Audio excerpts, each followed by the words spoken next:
안녕하십니까. 간호조무사 실전 모의고사 문제풀이 라니 간조스쿨에 오신 것을 환영합니다. 오늘은 계속적으로 문제를 한번 풀어보고요. 기초 간호학 개요에 대해서 10문제를 들고 왔습니다. 첫 번째 문제를 보면은 비타민의 기능과 대사에 관한 설명으로 옳은 것은 이라고 되어 있네요. 첫 번째 문제는 효소의 작용을 증진시키는 조효소의 작용을 한다라고 되어 있고요. 그 다음에 두 번째는 인간의 체내에서 에너지를 생성한다. 지용성 비타민은 혈류에서 장으로 바로 흡수되고 단백질을 운반체에 도움 없이 자유로 이동한다. 그리고 수용성 비타민 신체에서 저장되므로 매일 섭취할 필요가 없다.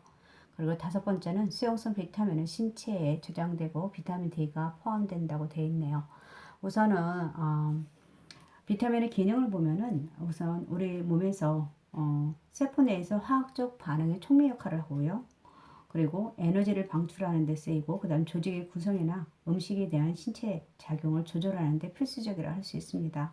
그래서 성장을 촉진시키고 그리고 생식 능력을 증진시키고 소화기관의 정상적 작용을 도모하고요. 무기질의 이용을 돕고 신경 안정을 돕고 에너지 영양소의 대사 과정에 돕고요.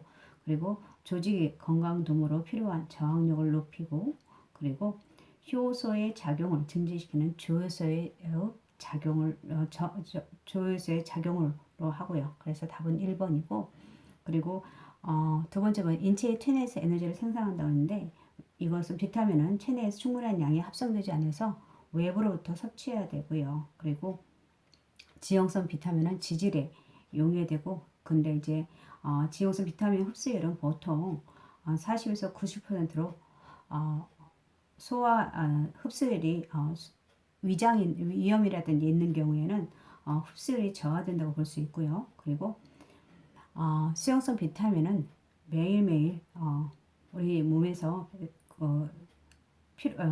매일 섭취해야 되고 그리고 소변으로 배설되는 배설되고 있습니다. 그리고 수용성 비타민은 보통 비타민 B, B1, 비타민 B2 그리고 B6 비타민 B12이고 비타민 C이고 나이아신이 있고 그리고 이런 것들이 있기 때문에 비타민 D는요 지용성입니다. 지용성 ADEK가 그것 때문에 수용성 비타민이 아닙니다. 그래서 비타민 B1이나 비타민 C 이런 것들이 그리고 나이아신이 니아신이 이런 것이 비타민 C에 수용성 비타민에 속합니다. 그래서 답은 1번이라 할 수 있고요.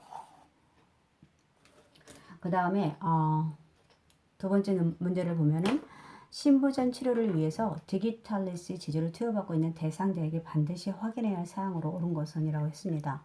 이거는 우리가 너무 많이 했기 때문에 맥박수가 디기탈리스 같은 경우는 항상 약물을 주기 전에 맥박수를 떨어뜨리기 때문에 맥박수를 체크를 하고 나서 우리가 줘야 되고요. 네. 그리고 호흡을 체크하는 약물들이 있습니다. 몰핀이라든지 데메롤 등이 있고요. 그리고 또 어떤 약이 있냐면 이뇨제 같은 경우는 우리 몸에서 수분을 많이 빼내기 때문에 저칼륨 혈증이 있기 때문에 이거 저칼륨에 대한 것도 확인을 해야 되고요. 그리고 쿠마린이나 와파린, 헤파린 같은 항응고 약물은 응고 시간을 확인하는 것이 좋고요. 그래서 여기서 보면은 디기탈리스는 맥박수이고 그 다음 호흡수 같은 경우는 호흡수를 체크해야 되는 것은 몰핀이나 데메롤 그리고 아까 말했던 이뇨제 같은 경우는 칼륨이 떨어지니까 저칼륨 혈증을 해야 되고 그 다음에 항응고제 같은 경우는 응고 시간을 재주는 게 좋겠죠. 네, 이런 것들을 해주시면 되고요. 그 다음에 인체에 미치는 양의 용량의 작은 것부터 순서대로 나열한 것은 이라고 되어 있네요. 그래서 양의 용량을 보면 첫 번째는 한량이라고 있습니다. 이 한량은 인체에서 아무 작용도 미치지 않는 최대 량이고요. 그 다음 최소 유효량이라고 있는데 인체 내에서 약효를 나타내는 최소의 양이고 그리고 상용량, 치료량이죠. 그래서 보게 되면 치료량으로 가장 보편적으로 치료에 필요한 용량은 임상시에 쓰이는 용량이고요. 그 다음에 나오는 게 최대 유효량, 극량입니다. 그래서 인체에 위험하지 않게 질병 치료를 위한 최고의 양을 말하고, 그리고 중독량은 최대 유효량 이상의 양으로 투여해서 인체에 중독을 일으키는 양을 말하고, 그리고 내량이 있는데 중독을 일으키지만 죽음에 이르지 않는 용량을 말합니다. 그리고 치사량은 죽음에 이르는 양으로 동물 실험에서는 보통 50%가 치사량으로 사용하고 있고요. 그래서 이거는 약간 이것도 틀렸지만 사용량 답이 5번이겠네요. 네. 그 다음에 네 번째 문제는 인간의 성장과 발달은 복잡하고 다양한 변화 과정의 연속인데 성장의 의미에 대한 설명으로 옳은 것은 이라고 되어 있네요. 우리가 보면은 첫 번째 몸의 모양이나 적용도의 증가를 말한다. 두 번째는 치수를 잴 수 있고 눈으로 확인할 수 있는 신장의 및 체중의 증가를 말한다. 이게 오겠네요. 답이. 그리고 인간에 있어서 기능이나 능력을 향상을 말하고 일정한 기간이 자라는 것을 눈으로 확인할 수 있고 계속 변해 나가는 신체적 변화를 말한다 라고 했는데, 이 성장이라는 것은 우리가 신체의 크기의 증가 혹은 부분적인 증가로 양적인 변화를 말하고요. 그리고 그것을 성장이라고 하는데 보통 체중이라든지 키 그리고 골격의 변화 등으로 인해서 우리가 성장한다는 것을 알 수가 있습니다. 그리고 성숙에서 이 성숙의 의미는 신체의 변화 중 기기라든지 앉기, 서기 등의 같은 운동 기능이나 눈동자의 움직임이 활발해지는 등의 감각 기능과 여러 가지 내분 미선의 변화에 의해 생기는 신체 기능에 유능하게 되는 것을 의미합니다. 그래서 성장과 성숙 같은 거. 그래서 우리가 이런 거 2차 성징이라든지 아기들이 3개월이 지나면 뒤집고 기고 걷고 유치가 나고 점차 기능이 유능화되는 것을 성숙이라고 하고요. 그래서 이런 것들을 답은 치수로 잴 수 있고 확인할 수 있는 신장과 체중의 증가를 성장이라고 했습니다. 그래서 이것은 양적인 변화를 말하는 거라고 할 수 있고요. 그 다음에 보면은 임신 초반기에 감염되면 기형을 유발할 수 있는 감염병으로 옳은 것은 이라고 되어 있네요. 이거는 풍진이라 할 수 있죠. 그래서 굉장히 중요하고요. 그래서 원인은 풍진 바이러스고, 이 증상을 보면은 보통 미열이 나거나 권태라든지 코감기, 다발성 관절염이라든지 목과 귀 뒤쪽에 림프선종이 나타날 수 있고, 감염 경로를 보면 태반입니다. 그리고 우리가 아이한테 신생아한테 미치는 걸 보면은 이걸로 인해서 감염으로 인해서 선천성 기형을 초래할 수 있고, 이 선천성 기형 심장질환이라든지 아이한테 백내장이라든지 청각 상실 그리고 뇌 기형 등을 볼 수가 있고요. 그리고 간과 비장의 비대라든지 황달, 지능 발달의 지연이 나타날 수 있습니다. 이걸 예방하기 위해서 그래서 이제 임신을 계획하고 있다든지 이런 분들은 예방 접종을 실시해야 되고요. 만약에 예방 접종했다면은 1개월간 임신이 금지될 수 있도록 하고, 임신 초기에 감염 시 치료적으로 유산을 고려해야 보기도 해야 되고요. 그리고 간염이 나타나는데 간염 같은 경우는 이것도 소화기계 바이러스 B형이고요. 이거는 뭐 우리 약간 간염 바이러스이고, 그 다음에 병원 근무자들에도 주사 행위 중에 자상을 통해서 잘 할 수가 있으니까 항상 주의해야 되고요. 그리고 오염된 혈액이라든지 오염된 주사기, 바늘 그런 것들에 의료기기의 수직 감염 그리고 정액, 체액을 통해서 그거 할 수 있고요. 그 다음에 백일에는 이거는 세균성 질환이고, 그 다음에 비말 전파이고요. 그리고 뭐 재채기라든지 미열, 그 다음에 짙은 객담이나 이런 것들이 나타날 수 있고 예방으로 DPT가 있고요. 그렇게 해주시면 되고, 그 다음에 장티푸스 같은 경우는 이것도 세균성 질환이고 보통 오염된 물이나 음식물을 통해서 외계는 파리 같은 경우고요. 그리고 여기에서 중요한 것은 진짜 혈청 검사 비달 테스트가 있죠. 네, 비달 항상 중요하고요. 비달 테스트를 통해서 해야 되고, 그리고 이것도 오한이라든지 소화기계, 전신 증상, 열이라든지 게루열 같은 거, 그 다음에 두통이나 요통, 전신통, 식욕부진, 설사와 변비가 나타날 수가 있고, 섬액이라든지 피부의 장미증 같은 게 나타날 수 있다는 것을 알 수 있고요.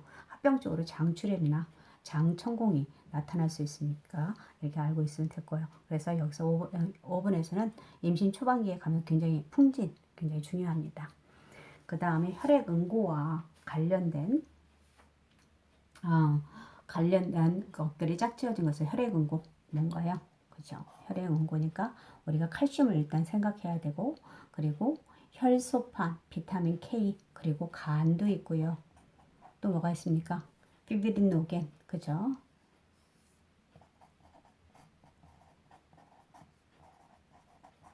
피브리노겐이라든지 또 프로트롬빈 같은 것이 있죠.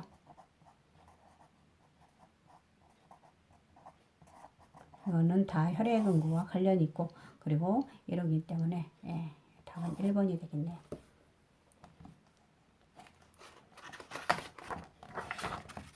그 다음에 7번을 보면은 임신 7주, 임신 12주 된 32세 임신부 A씨가 산부인과에 병동에 입원하였습니다.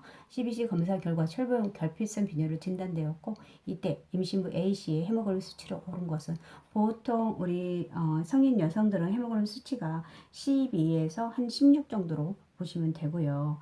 그런데 이때 만약에 보통 빈혈 진단 기준이 보통 여성은 12 미만으로 정의하고 있습니다. 그렇기 때문에 임신을 하고 있다고 생각을 하면은 임신 초기의 인부에는 헤모글로빈 농도가 보통 11 미만이거나 헤마크리토 수치가 37% 미만일 때를 갖다가 임신 보통 빈혈이라고 정의를 내립니다. 그렇기 때문에 여기에서 답은 1번으로 볼 수 있겠네요. 빈혈로 볼 수 있는 수치로 오른 것은 헤모글로빈 수치를, 그래서 보통 헤모글로빈 농도가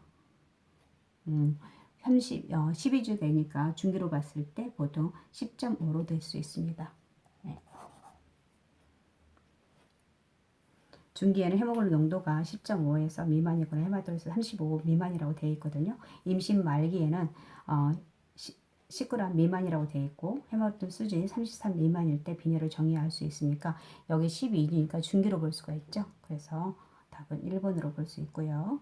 그리고 8번을 보면은 독약을 마신 환자를 병원에 데리고 갈 때 꼭 가지고 가야 하는 것은 이라고 되어 있네요. 토물, 그 다음에 독약이 들었던 용기, 사용한 해롭제, 환자 소지품, 환자의 유서. 답은 무엇입니까? 그렇죠. 독약이 들었던 용기를 가지고 가는 게 좋고요. 그리고 토물도 가져가면 되는데, 가장 여기서 선택을 하라고 하면 독약이 들었던 용기, 약물이 더 낫겠지요. 꼭 선택을 해야 되면 둘 다 들고 가면 좋겠지만, 그죠? 그 다음에 치과에서 간호조무사로 근무하고 있는 A씨의 치과 진료시 기본 업무로 오른 것은 이라고 되어 있네요. 그래서 보통 여기에서 보면은 우리가 의사의 지시하에 의해서 환자의 입안의 점막이나 피부 소독을 할 수 있습니다. 환자 진료는 안 되고, 간단한 치석 제거도 안 되고, 치아의 방사선 촬영도 안 되고, 전신 마취라든지 입안의 점막 및 피부 소독, 입안의 점막이나 피부 소독은 의사의 지시하에 먼저 할 수 있습니다. 구강내 처치를 의사의 지시하에 할 수 있다는 거. 그리고 그 외에도 우리가 간호조무사의 기본 업무를 보면은 진료 기구를 준비한다든지 추후 진료 예약을 한다든지 환자에 대한 진료 준비를 해주시고요. 그리고 환자를 진료 의자에 앉히고 조절하는 것, 그리고 진료 기구를 교환하고 치료 후에 사항이나 보건교육을 구강 보건교육을 할 수 있고, 진공 흡입기 사용이라든지 공기라든지 물 사출기를 사용해서 치아를 세척하고 건조하는 걸 할 수 있습니다. 이게 간호조무사, 치과에서 간호조무사의 기본 업무고요. 그래서 그 다음에 10번은 한방간호란 한의학적 방법으로 이루어지는 간호 활동이나 행위를 의미하는데, 한방간호 시 가장 중요시되는 것은, 한방간호에서 가장 중요한 것은 환자의 마음가짐이나 정신을 강조한다고 했습니다. 그래서 환자의 정신이 답이 되겠네요. 네. 오늘은 10문제를 가지고 기초간호와 개요를 문제를 풀어봤고요. 다음 시간은 보건간호와 개요도 10문제를 가지고 한번 다뤄보도록 하겠습니다. 오늘 함께 해주셔서 감사합니다.